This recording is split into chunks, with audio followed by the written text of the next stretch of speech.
నమస్తే. Welcome to reality check. ప్రస్తుతం మనతో పాటు ఉన్నారు పొలిటికల్ అనలిస్ట్ పురుషోత్తం రెడ్డి గారు. సార్ నమస్తే అండి.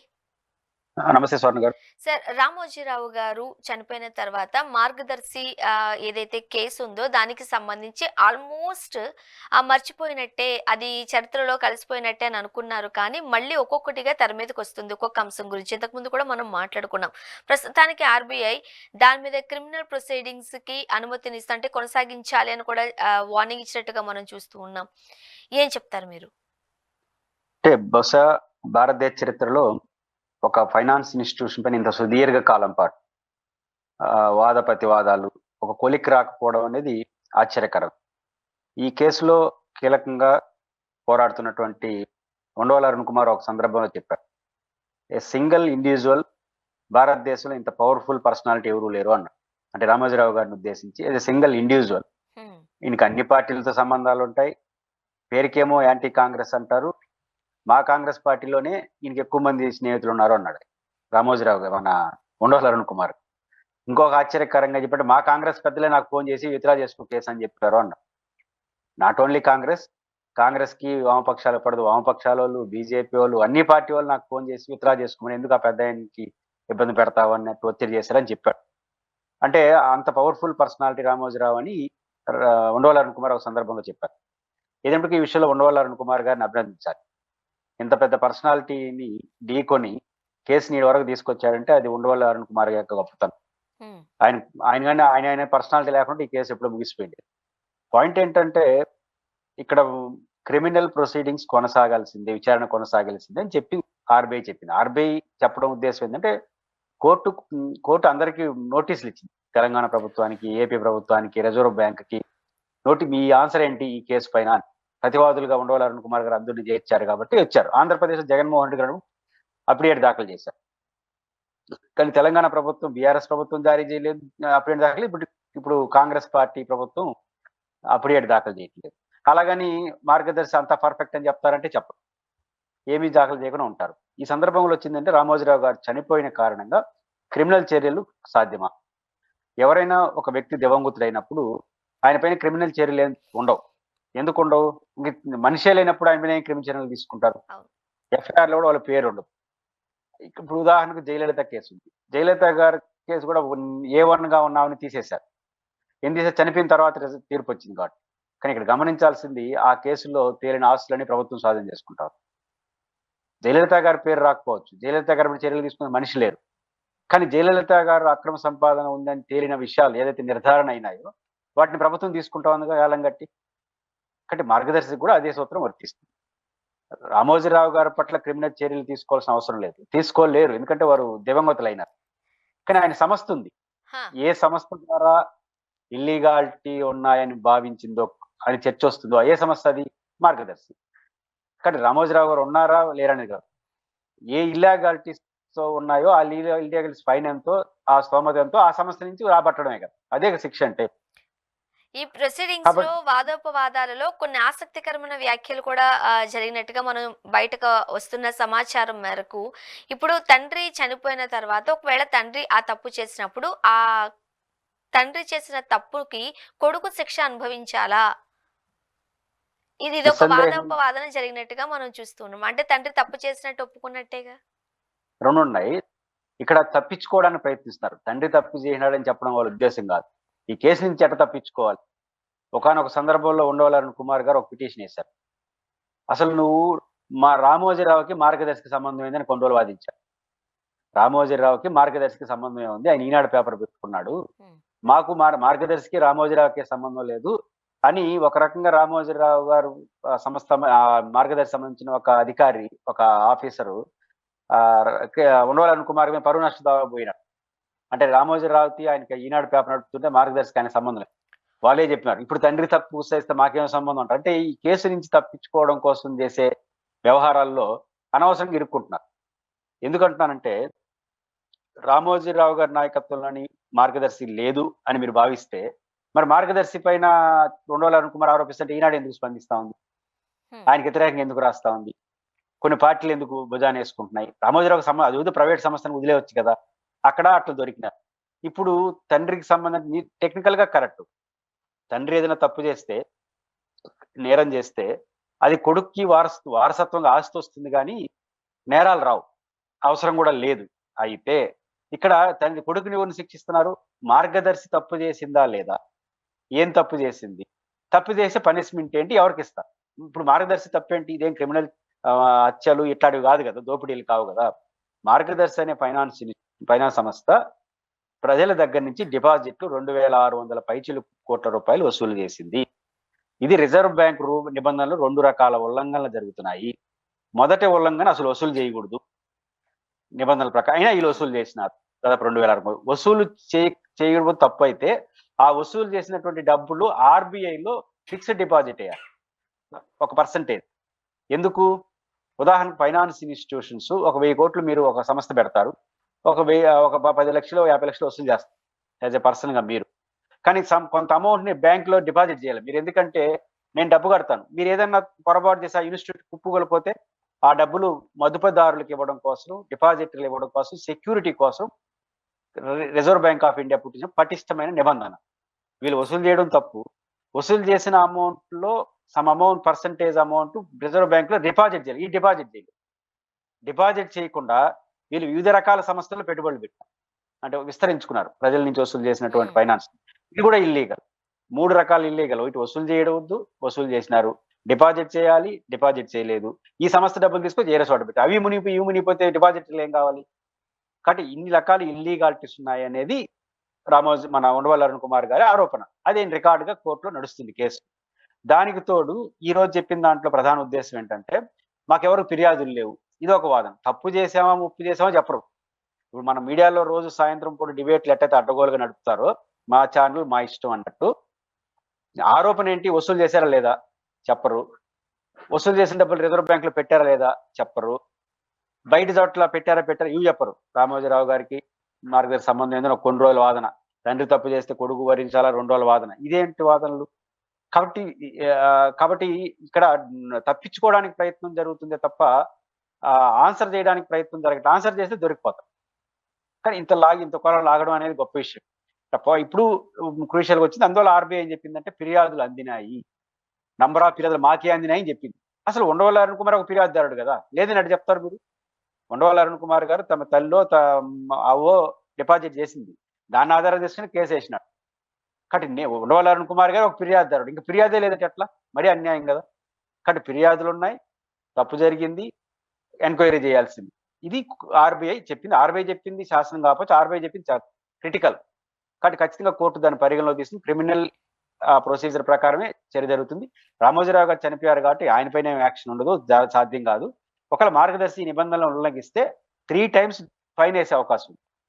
ఇప్పుడు 2,600 కోట్లు వసూలు చేశారు కదా, నిబంధనలకు వ్యతిరేకంగా ఉన్నదని రుజువు అయిపోతే దాదాపు 6-7 వేల కోట్ల రూపాయలు వాళ్ళ దగ్గర వసూలు చేసే శక్తి మార్గదర్శికి ఉందా లేదా? కిరణ్ గారి దగ్గర ఊరు రారు, వాళ్ళ అబ్బాయి దగ్గర ఊరు రారు. ఎక్కడికి వస్తారంటే మార్గదర్శి డిపాజిట్స్ లో అంత డబ్బుల్ని ఫస్ట్ మార్గదర్శి ఆస్తుల్ని ఎన్ఫోర్స్మెంట్ లోకి తీసుకునేస్తారు, అంటే వాళ్ళ పరిధిలోకి తీసుకునేస్తారు. వీళ్ళు వివిధ చోట్ల పెట్టుబడులు పెట్టారు కదా, వివిధ సంస్థల్లో పెట్టుబడులు పెట్టారు, వాటన్నింటి కూడా వాళ్ళు ఎన్ఫోర్స్మెంట్ లో తీసుకునేస్తారు. వాటన్నింటి ఎంత వస్తే అని తీసుకుంటారు. రావా అన్ని ఆస్తులు? ఇప్పుడు రామోజీ ఫిల్మ్ సిటీలో కూడా ఈ డబ్బులు పెట్టారని ఒక విమర్శ ఉంది. రామోజీ ఫిల్మ్ సిటీ 100 కోట్లు చేస్తుంది కదా. సార్ కానీ సార్ ఇప్పుడు సాధారణంగా రామోజీరావు గారు చనిపోయారు, ఈ కేసు గురించి లేకపోతే దీని గురించే మాట్లాడుకుందాము. బట్ మార్గదర్శి అయితే ఇంకా రన్ అవుతూ ఉంది. తండ్రి చనిపోయినంత మాత్రాన ఆ కేసుకు సంబంధించిన క్రిమినల్ కేసులు ఏవైనా ఉంటే అవన్నీ కొట్టివేయబడతాయా? దాన్ని ఆపేయాల్సిందా? కాకపోతే ఎప్పటికైతే ఆ సంస్థలు నడపబడుతున్నాయి కదా, దాన్ని ఎలా చూడాలి మన వ్యవస్థలో? రామోజీరావు గారి నాయకత్వంలో మార్గదర్శి నడిచిందని ఇండైరెక్ట్ గా ఇప్పుడు ఒప్పుకునేశారు. ఆ రోజు లేదన్నారు, ఈ రోజు ఒప్పుకున్నారు. Well and good. ఇప్పుడు రామోజీరావు గారు ఒకరేనా బోర్డ్ ఆఫ్ డైరెక్టర్ ఉంటారా? బోర్డ్ ఆఫ్ డైరెక్టర్ లో కిరణ్ గారు ఉన్నారా, శైలజ గారు ఉన్నారా, లేదా ఇతర సభ్యులు ఉన్నారా? ఎవరో ఉంటారు కదా, వాళ్ళు రెస్పాన్సిబిలిటీ తీసుకుంటారు. మీరు మాకు సంబంధం లేదు మార్గదర్శనం చెప్పండి. అప్పుడు మీరు అసలు వాదన ఎందుకు చేయాలంటున్నా? తండ్రి చేసిన తప్పుకు కొడుకులు బాధ్యతలు తీసుకోవాలనా? అసలు తండ్రి చేసిన ఆ మార్గదర్శన జోలికి మీరు ఎందుకు పోతారు? లాయర్లు వాళ్ళు చూసుకుంటారు కదా. ఆ కేసులు ఎందుకు వాదించారంటాను. వదిలేదు, మీకు సంబంధం లేనప్పుడు వదిలేయండి. అంటే మార్గదర్శితో మాకు సంబంధం ఉంది, కానీ మార్గదర్శి స్థాపించిన రామోజీరావు గారు చనిపోయారంటే ఎట్లా వీలవుతుంది? కాబట్టి ఖచ్చితంగా తప్పించుకునే ధోరణి అవుతుంది. కాబట్టి రామోజీరావు గారు పీరియడ్లో కిరణ్ గారు కావచ్చు, లేకపోతే శైలజ గారు కావచ్చు, వాళ్ళ కుటుంబ సభ్యులు, లేకపోతే వాళ్ళ బంధువుల, వాళ్ళ ఆఫీసర్సా? ఎవరైతే ఆ రోజు ఇప్పుడు రామోజీరావు గారు తప్పంటే అర్థం ఏంటి స్వర్ణ గారు? సరే. డిపాజిట్లు సేకరించడం తప్పు. హ్మ్. సేకరించారు. ఏ పీరియడ్‌లో సేకరించారు? రామోజీరావు గారు ఉన్నప్పుడు సేకరించారు. అప్పుడు కిరణ్ గారు డైరెక్టరా కాదా? బోర్డ్ ఆఫ్ డైరెక్టర్‌లు ఉన్నారా లేదా? అప్పుడు ఎవరుంటే వాళ్ళు బాధ్యులు. మీరు లేకపోతే మీరు బాధ్యులు కారు. No doubt at all. ఆ రోజు టెక్నికల్‌గా మీరు లేకపోతే మీరు బాధ్యులు కాదు. కొడుకైనా బాధ్యులు కాదు. కోడలైనా బాధ్యులు కాదు. ఆ మాల్ ప్రాక్టీస్ జరిగిన రోజు. అయితే ఆ మాల్ ప్రాక్టీస్ సంస్థ మార్గదర్శి గదా! ఇప్పుడు గూడా ఉంది గదా! ఆస్తులున్నాయి గదా! దాన్ని సీజ్ జేస్తారు. మీకేంటి ఇబ్బంది? రామోజీరావు గారు లేనంత ఇప్పుడు జయలలిత గారి కేసులో ఆమె చనిపోయింది. ఆమె పైన ఏం చేయలేరు. కానీ ఆమె రుజువైన దాన్ని స్వాధీనం చేసుకుంటున్నారు గదా! పేపర్‌లో వస్తున్నాయి గదా! రేపు కూడా అంతే రుజువైందనుకోండి తప్పని, ఏ మేరకు పనిష్మెంట్ ఉంటుందో, ఏ మేరకు ఆస్తుంటే ఒకటి స్వాధీనం చేసుకుంటారు. రెండోది ఆ సదరు మార్గదర్శిలో వసూలు చేసిన డిపాజిట్లు ఏదైతే వివిధ చోట్ల పెట్టుబడులు పెట్టారో వాటిని కూడా యాక్షన్ తీసుకుంటారు. వాటిలో కూడా రాబడతారు. ఎంత రాబట్టాలో అంత రాబడతారు. దానికి బాధ్యులైన వారిపై చర్యలు తీసుకుంటారు. మీరు కాదంటున్నారు. వెల్ అండ్ గుడ్ వదిలేయండి. కాబట్టి రామోజీరావు గారు జరిపిన వ్యవహారంలో మాకు సంబంధం లేదు. లేకపోతే మేము జోలికి గూడా రారు. అసలు మీరు పోవాల్సిన అవసరం లేదు.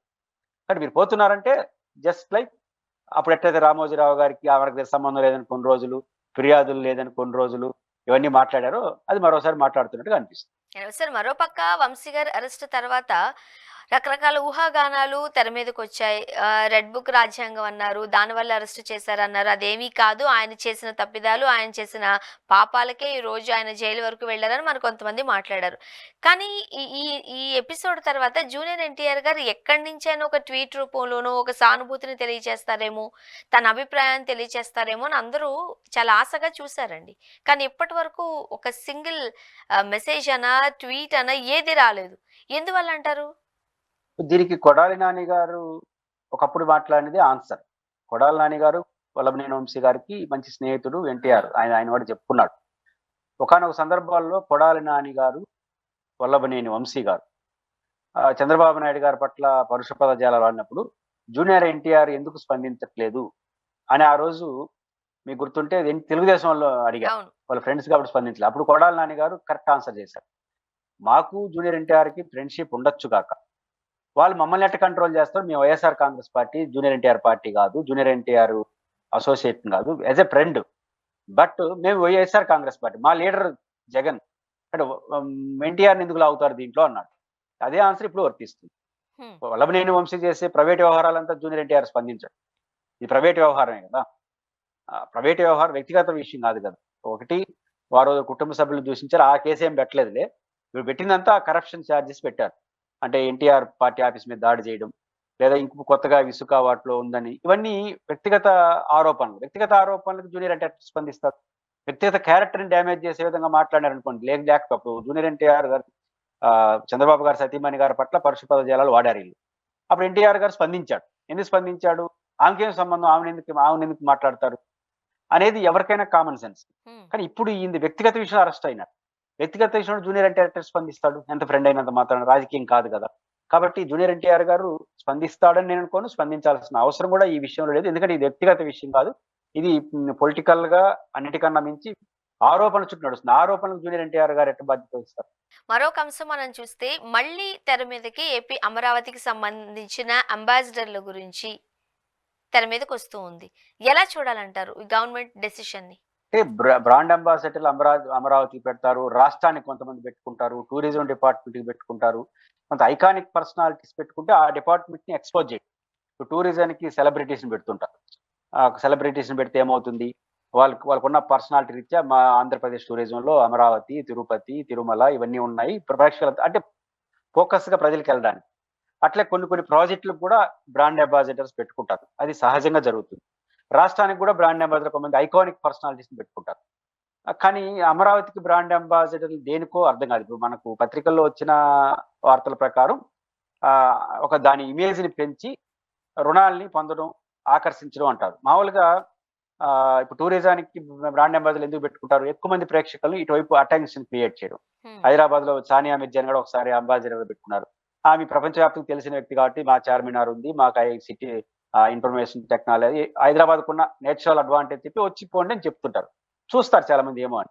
ఏపీకి టూరిజానికి అట్ట పెట్టుకుంటే మాకు తిరుపతి ఉంది, మదనపల్లి ఉంది, హార్సిలీ హిల్స్ ఉంది ఇవన్నీ చెప్తే ఆ తర్వాత ఇక ఋషికొండలు ఇవన్నీ అరకు లోయ, గోదావరి ఇవన్నీ ఉన్నాయి రండి అని చెప్పొచ్చు. ఇవన్నీ ఉంటాయిగా భవానీ ద్వీపం లాంటివి. ఇవి రావడానికి ఉపయోగపడుతుంది. అమరావతికి ఏమని బ్రాండ్ అంబాసిడర్ పనేంటి? బ్రాండ్ అంబాసిడర్ పని ఏంటంటే 2 రకాల పని ఉంటుంది. అమరావతిని ఎక్స్‌పోజ్ చేసేది ఏముంది ఇందులో? అమరావతికి కొంత డబ్బులు ఖర్చు పెట్టుకొని రాజధాని నగరాన్ని నిర్మించాలి. ఒక నిర్మించేస్తారు. ఇక్కడ రాజధాని నిర్మాణిస్తాము అని బ్రాండ్ అంబాసిడర్ ఇక్కడ ఒక మహా అద్భుతమైన రాజధాని అమరావతికి కావాల్సింది 2. ఒకటి డబ్బులు, 2 ఇన్వెస్ట్‌మెంట్స్. అంటే డబ్బులంటే ప్రభుత్వం వైపు నుంచి ఖర్చు పెట్టి నిర్మాణం చేయడానికి. రెండోది ప్రైవేట్ కంపెనీ ఇన్‌స్టిట్యూషన్స్ వస్తే డెవలప్‌మెంట్ అవుతుంది. హైదరాబాద్‌లో లాగా డెవలప్‌మెంట్. ఈ రెండే కదా కావాల్సింది. ఈ 2 బ్రాండ్ అంబాసిడర్ ఎవరుండాలి?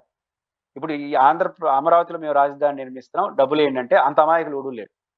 ప్రపంచ సంస్థలన్నీ ఒక సినిమా హీరోయిన్‌నో, ఒక పర్సనాలిటీనో పెడితే వాళ్ళు చూసేసి డబ్బులొస్తారా? ఏ బ్యాంకులైనా ఇస్తాయా డబ్బులు? ఇవ్వదు. ప్రభుత్వాన్ని తీసి డబ్బులిస్తాయి. కేంద్ర ప్రభుత్వాన్ని నుంచి రాష్ట్ర ప్రభుత్వాన్ని ఇచ్చే అష్యూరెన్స్ బట్టి డబ్బులిస్తాయి. అప్పులు పుడతాయి. వస్తాయి. కాబట్టి అది చంద్రబాబు నాయుడు గారి నాయకత్వం ప్రభుత్వమే ఒక బ్రాండ్ అంబాసిడర్. ఈ కొత్త అంబాసిడర్లు ఎందుకో నాకు అర్థం కాదు. 2 ప్రైవేట్ కంపెనీలను ఈ బ్రాండ్ అంబాసిడర్ పిలిచారనుకోండి. ఇప్పుడు సానియా మిర్జా హైదరాబాద్‌కి రండి అంటే వస్తారా? ఎవరు రారు. హైదరాబాద్ తెలంగాణ ముఖ్యమంత్రి ఎళ్లి మాకు ఒక ఫైనాన్స్ డిస్ట్రిక్ట్ ఉంది. ఇది అద్భుతాలున్నాయి. దీని పక్కనే ఇంకా 1000 ఎకరాలున్నాయి. యాస్ ఎ చీఫ్ మినిస్టర్‌గా ఇక్కడ పెట్టండి. మీకు గ్యారంటీ ఇస్తామంటే వస్తారు. కాబట్టి ఆంధ్రప్రదేశ్‌కి అని, అమరావతి కానీ బ్రాండ్ అంబాసిడర్‌గా సీఎంఏ ఉండాలి. గవర్నమెంట్ ఆఫ్ ఆంధ్రప్రదేశ్ ఉండాలి. లేకపోతే మాకు తప్పదు. మా ప్రచారం బాగా చేయాలంటే ఏబిఎన్, టీవీ5, ఈటీవీ, మహాన్యూస్ ఎట్టా వాళ్ళు ఆల్రెడీ బ్రాండ్ అంబాసిడర్‌లుగా ఉన్నారు. వాళ్ళని బ్రాండ్ అంబాసిడర్‌లు పెట్టుకుంటే ఇంకా రోజు చెప్తా ఉంటారు.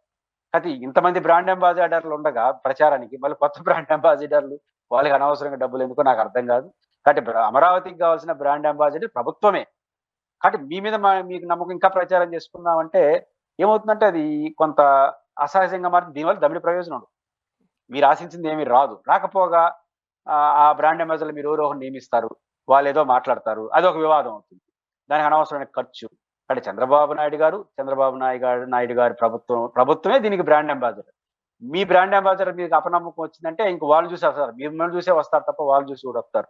ఆల్రెడీ మీకు బ్రాండ్ అంబాసిడర్‌లుగా నేను చెప్పిన ఇంతకుముందు ఛానల్స్ అంతా రోజు ప్రచారం చేస్తూనే ఉన్నారు. ఇంతమంది బ్రాండ్ అంబాసిడర్‌లు ఉండగా కొత్త బ్రాండ్ అంబాసిడర్ అవసరమా? సరే మేము పెట్టుకుంటాం అంటే పెట్టుకోండి. దానికి కాదనే అధికారం ఉంది. పెట్టుకోవచ్చు.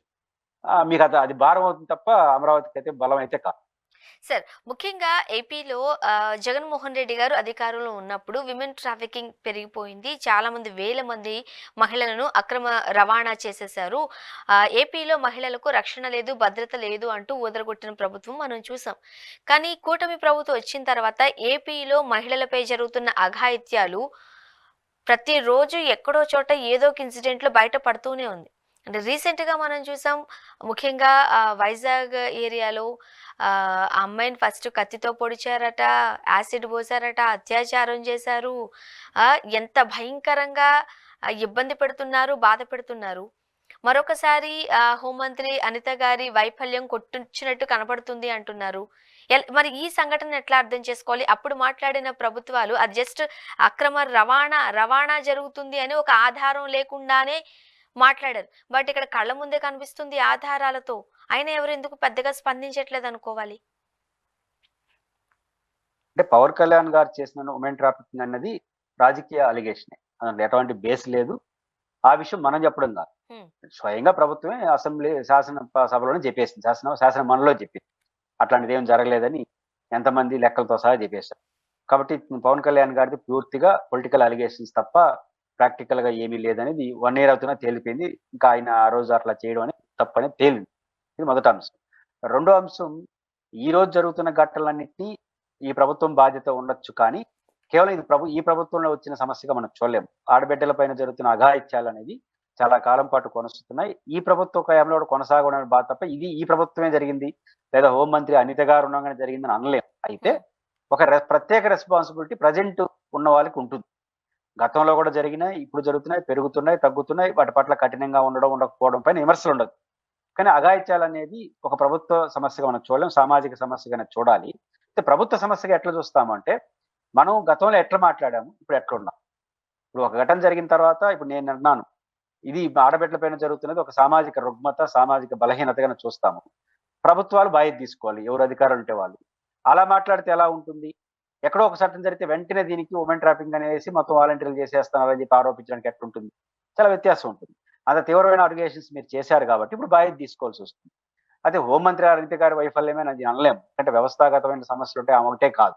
అయితే వారు కూడా ఘటన జరుగుతున్నప్పుడు రియాక్షన్ సీరియస్ గా ఉండాలి. నిజానికి కొన్ని సందర్భాల్లో జరిగిన ఘటనల తర్వాత కొంతకాలం ఆగింది ఈ వరుస క్రమం. అందుకు సంతోషించా. పర్వాలేదు, ప్రభుత్వం కూడా సీరియస్‌గా తీసుకుంది. ప్రతిపక్షాలు సీరియస్ అయినాయి. పవన్ కళ్యాణ్ గారు కూడా సీరియస్‌గా హోంశాఖ పైన రివ్యూ చేశాడు. అనిత గారు కూడా అనేక సందర్భాల్లో ప్రత్యక్షంగా పాల్గొనడం ద్వారా ఖచ్చితంగా ఈ సమస్యకు ఒక కొలిక్కొచ్చింది. పర్వాలేదు అనుకున్నాం. మళ్ళీ ఇప్పుడు 2, 3 రోజులుగా మళ్ళీ మొదలెడతాం. ఇది ఆందోళన కలిగిస్తోంది. అయితే ప్రభుత్వం దీనిపైన ప్రత్యేక డ్రైవ్ ఇవ్వాలి. ఎవరు తప్పు చేసినా వాళ్ళ పట్ల కఠినంగా వ్యవహరించాలి. ప్రభుత్వం భరోసా ఉండాలి. ప్రతిపక్షాలైనా, మీడియా అయినా ఎవరైనా దీన్ని వెలుగులో తీస్తే దాన్ని ముందుకు తీసుకెళ్ళి వాళ్ళ దగ్గర తీసుకొని చేయాలి. రాజకీయ విమర్శలు చేయకూడదు. ప్రతిపక్షాలు చేస్తూ దానికి తప్పదు. అధికారంలో ఉండేవాళ్ళు రెస్పాన్సిబిలిటీ తీసుకోవాలి. ప్రభుత్వం మరింత మోర్ రెస్పాన్సిబిలిటీగా తీసుకొని కఠినంగా వ్యవహరించడం దీనికి ఒక పరిష్కారంగా చూడాలి. సాధారణంగా ఇప్పుడు సంబంధిత మంత్రి ఎవరైతే ఉన్నారో వాళ్ళకి సంబంధించి అయితే ఖచ్చితంగా మాట్లాడుతూ ఉంటారు. అది వైఫల్యంగాని. దాని అర్థము అనిత గారు కావాలని దాన్ని ప్రోత్సహించారనో, వేరేలానో కాదు గానీ, ఇటువంటి భయంకరమైన సంఘటనలు జరిగినప్పుడు తక్షణమే స్పందించాల్సిన ప్రభుత్వం ఎక్కడ స్పందించట్లేదు? ఎందుకు మౌనంగా ఉంటుంది? మొన్నటికి మొన్న చంద్రబాబు నాయుడు గారు చెప్పారు, అమ్మాయిలు జైలుకొస్తే ఆ రోజు అదే వాళ్ళకి ఎండ్ కార్డ్ పడుతుంది అని. బట్ ఎక్కడ ఎండ్ కార్డ్ పడుతుంది? మరోపక్క ఎవరైతే ఈ ఇబ్బందికి పాలు చేశాడో ఆ అబ్బాయి తెలుగుదేశం పార్టీకి చెందిన వ్యక్తి అంటూ కూడా ఒక మనం చూస్తున్న ఒక వార్త. ఎలా చూడాలి మరి? ఖచ్చితంగా తెలుగుదేశమా, వైసీపీయా, ఏ పార్టీ వాడైనా వాడిపైన చర్య తీసుకోవాలి. పర్టికులర్‌గా అధికార పార్టీ మీద ఆలోచన మరింత గట్టిగా ఉంది. నిజంగా ఆ తెలుగుదేశం పార్టీ వాడెవడో చేసిన దానికి పార్టీకి ఆపాదించలేదు. ఇప్పుడు తెలుగుదేశం పార్టీ సాధారణ సభ్యుడిగా ఉండొచ్చు. కానీ అట్లాంటి విమర్శ వచ్చినప్పుడు మరింత కఠినంగా ఉండాలి ప్రభుత్వం. ఎందుకంటే ఎక్కువ అధికార పార్టీ కూడా ఇట్లా నిర్లిప్తంగా ఉండాలనే విమర్శ కూడా ప్రభుత్వానికి నష్టం వస్తుంది. అంటే అనిత గారితో వస్తున్న సమస్య ఏంటంటే, అనిత గారు సాధారణ సందర్భాల్లో చాలా ఎక్కువ మాట్లాడేస్తారు. సహజంగా హోంమంత్రి కదా, ఇట్లాంటి ఘటనలు జరిగినప్పుడు ఎందుకు మాట్లాడరు అంటారు. ఇప్పుడు ఒక వ్యక్తికి ఒక అలవాటు ఉంటుంది. నీకు ఒక అలవాటు, నాకు ఒక అలవాటు ఉంటుంది. బాగా మాట్లాడుతున్న ఒకసారి అలసపడగా మాట్లాడలేదనుకో, ఎందుకు మాట్లాడలేదు అడగ. మౌనంగా ఉంటే కూడా పట్టించుకోడు. అనిత గారు చాలా విషయాల్లో ఫెరోషియస్ గా మాట్లాడుతారు. ముఖ్యంగా జగన్ విమర్శించేటప్పుడు ఇలా ఫెరోషియస్ గా ముందుకొస్తారు. రోజా గారిని, జగన్ గారిని. అది రాజకీయంగా మంచిదే. ఆమె కూడా అటాకింగ్ మోడ్ ఉంటుంది. మంచి వక్త కూడా కాదనం. కాకపోతే అనిత గారు ఇట్లాంటి ఘటనప్పుడు అట్లే రావచ్చు కదా అంటారు అందరూ. కాబట్టి ఎవరైనా సరే మాట్లాడేటప్పుడు తర్వాత తిరిగి మనకు ఆ రోజు వచ్చినప్పుడు మనకి ఇబ్బంది అవుతుందని కూర్చోబెట్టుకొని మాట్లాడుకోవాలి. ఈ హోంమంత్రి గారు అయిన తర్వాత ప్రతిపక్షాల పైన అటాకింగ్ వచ్చినంత ఎఫెక్టివ్ గా ఇక్కడ రాలేదు కదా అనే విమర్శలు వస్తాయి. కాబట్టి హోంమంత్రి గారు అనిత గారు తను సీరియస్ గా మాట్లాడమే కొన్ని సందర్భాల్లో సీరియస్ గా మాట్లాడకపోవడం వల్ల ఆ విమర్శలకు గురవుతుంటారు. ఏదైనప్పటికీ కూడా ఇది ఉమ్మడి బాధ్యత, ప్రభుత్వ బాధ్యత, సొసైటీ రెస్పాన్సిబిలిటీ ఉంటుంది కాబట్టి హోంమంత్రి గారిది పర్సనల్ రెస్పాన్సిబిలిటీ కాబట్టి కొంతవారు యాక్టివ్ గా ఉండాలి, ఉంటున్నారు, ఇంకా యాక్టివ్ గా ఉండాలి. అవసరమైతే కొన్ని సందర్భాల్లో ఘటనలు జరిగిన చోటకి కూడా వారు వెళ్ళారు. అది మంచి సాంప్రదాయం. ఇప్పుడు కూడా ఘటనలు జరిగిన దానికి వెళ్ళడం, పరిశీలించడం, పోలీసులకు సరైన డైరెక్షన్ ఇవ్వడం, హెచ్చరించడం, ఎవరైనా ఇట్లాంటి చేస్తే సీరియస్ గా ఉంటుందని వార్నింగ్ ఇవ్వడం, ముఖ్యంగా అధికార పార్టీ సంబంధించిన వ్యక్తులు అనే అలిగేషన్స్ వచ్చినప్పుడు మరింత జాగ్రత్తగా ఉండాలి, మరింత కఠినంగా ఉండాలి. అలా ఉండకపోతే ఇది ప్రభుత్వానికి నష్టం వచ్చేస్తుంది, లీన్నెస్ వస్తుంది. కాబట్టి ఈ చర్యలు అదనంగా హోంమంత్రి గారు తీసుకుంటే వారిపైన వచ్చే ఇట్లాంటి చిన్న చిన్న విమర్శలు రాకుండా ఉంటుంది. చూద్దాం సార్ ఏం జరగబోతుందో. థ్యాంక్ యూ సో మచ్ అండి. మీ అభిప్రాయాలు మాతో పంచుకున్నారు. Thank you very much sir. ఇది వాళ్ళ రియాలిటీ చెక్. Stay tune.